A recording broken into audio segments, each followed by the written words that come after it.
Hey y'all, happy Wednesday. Hope you all have had a good week so far. So, today we are going to take a few notes over the transatlantic slave trade. If you want to use the notes that I put together for you, they are on the previous page of this module. Um, you can use those if you want. If you'd rather take your own, that is perfectly fine. So, without further ado, we're going to start it by figuring out who this gentleman is. Um, So this is a man who I know you all know, but you may not realize you know him. If you've ever heard of a man by the name of Christopher Columbus, then you know who this man is. This is, in fact, the Christopher Columbus. Now, why am I showing you a picture of Christopher Columbus? So, this whole slave trade that we're going to be talking about, that we started talking about yesterday, comes down to one thing, and that is money. Once Columbus and other Europeans discovered the Americas, they began taking the natural resources of the world, of the New World. Um, this included, among other things, creating vast farms known as plantations where they could grow crops that were not suitable to grow in Europe, such as sugarcane, tobacco, and later on cotton. They would ship these materials back to Europe where they would be turned into something useful. The problem is that these crops are very labor intensive. And Columbus, having landed in the Caribbean, soon saw the value of things like sugar and later cotton. And he needed a fairly large labor force to grow and harvest these things. And originally, he started with Native Americans, the natives that were already in the Caribbean and the Americas.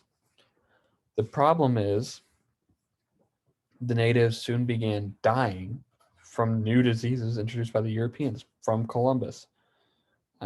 Things such as measles, smallpox, typhus, cholera.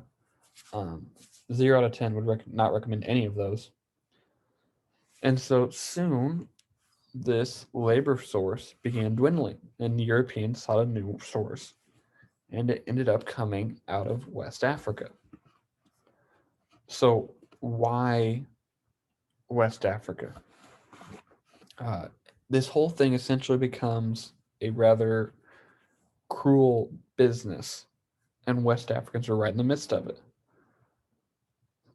Europeans didn't have the military strength to just run in and take over the continent.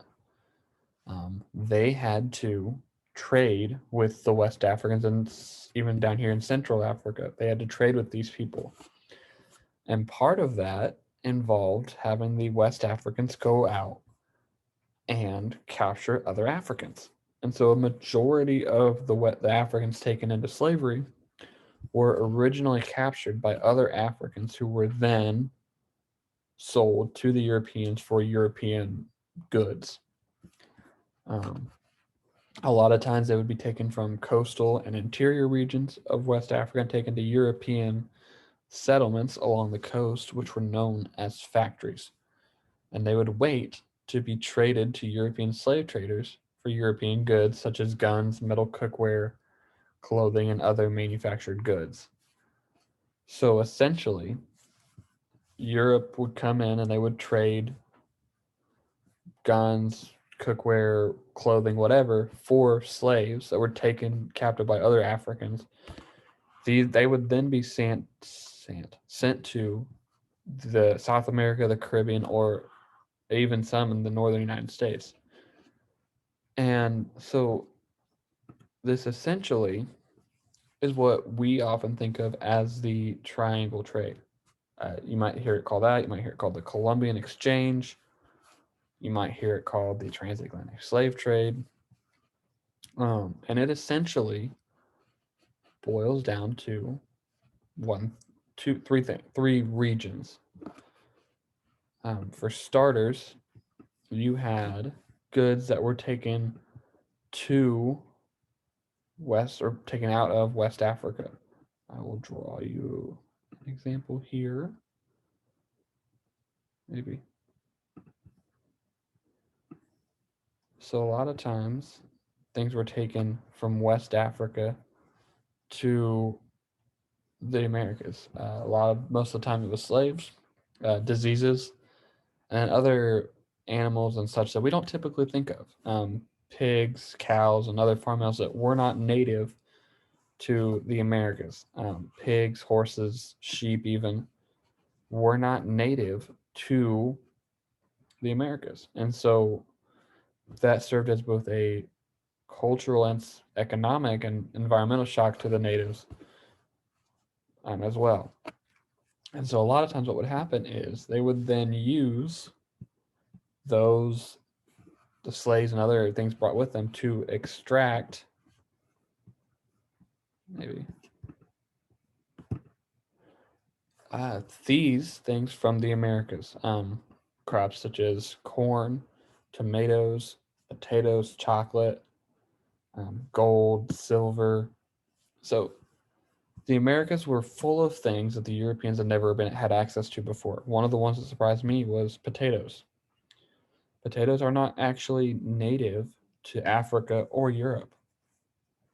Potatoes are actually native to the Americas. And so, up until Columbus and other European explorers showed up, Europeans had never had potatoes before. And I always thought that potatoes were kind of a European thing, but they were not aware of potatoes until they reached the Americas and found the Native Americans growing and eating potatoes, corn, other things. And so that surprised me. And then what would end up happening, if I can find it again,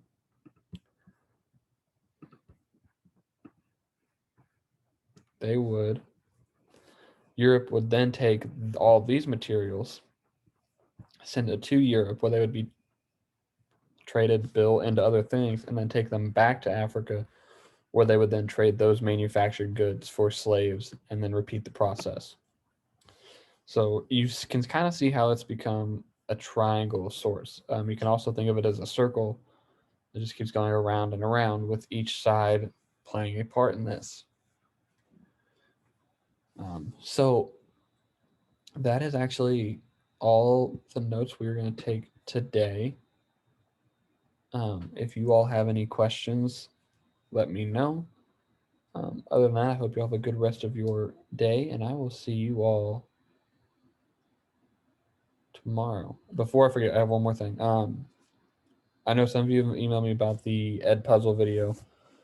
I am working to get that fixed, and I will let you know when I get that taken care of. So I've working on it. I'm not entirely sure what the issue is, but I will get that fixed as soon as I can. I will let you all know when that is taken care of.